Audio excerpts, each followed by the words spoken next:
सारी पई दुआऊं कयां सदम जसांगी जियन उम्र सारी पई दुआऊं कयां सदम जसांगी जियन सदम जसांगी जियन खेश में खुश प्यार सदम जसांगी जियन उम्र सारी पई दुआऊं कयां सदम जसांगी जियन सदम जसांगी जियन खेश में खुश प्यार सदम जसांगी जियन उम्र सारी पई दुआऊं कयां सदम जसांगी जियन पेरूं डोरा खीर कटोरा उमर पेरूं डोरा खीर कटोरा उमर दूध ऐं धोरा पया हो पियल सदम जसांगी जियन दूध ऐं धोरा पया हो पियल सदम जसांगी जियन सदम जसांगी जियन खेश में खुश प्यार सदम जसांगी जियन उम्र सारी पई दुआऊं कयां सदम जसांगी जियन सदम जसांगी जियन खेश में खुश प्यार सदम जसांगी जियन गोपाए झूपा झांगियरन जा उमर गोपाए झूपा झांगियरन जा उमर मन मथे मारू मोर सुमन सदम जसांगी जियन मन मथे मारू मोर सुमन सदम जसांगी जियन सदम जसांगी जियन खेश में खुश प्यार सदम जसांगी जियन उम्र सारी पई दुआऊं कयां सदम जसांगी जियन सदम जसांगी जियन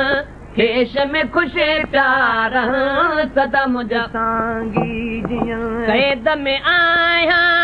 रब खे बधाया उमर कैद में आया रब खे बधाया उमर तुझ कर जा कोट किरण सदम जसांगी जियन शल तुझ कर जा कोट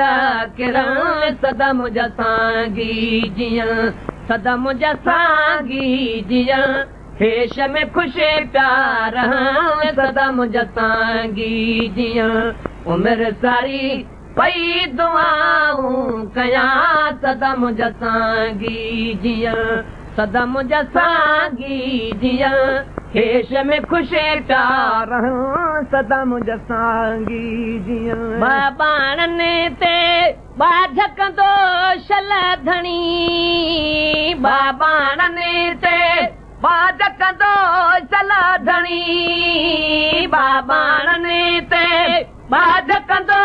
शल धणी मेहर थिए के मिहड़ा है वसन सदम जसांगी जियन मेहर थिए के मिहड़ा प्या वसन सदम जसांगी जियन सदम जसांगी जियन खेश में खुश प्यार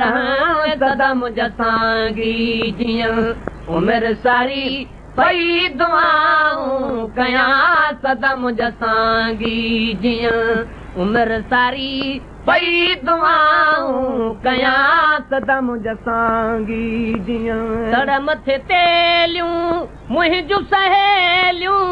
मर तड़ मथे तेलियूं मुंहिंजूं सहेलियूं मर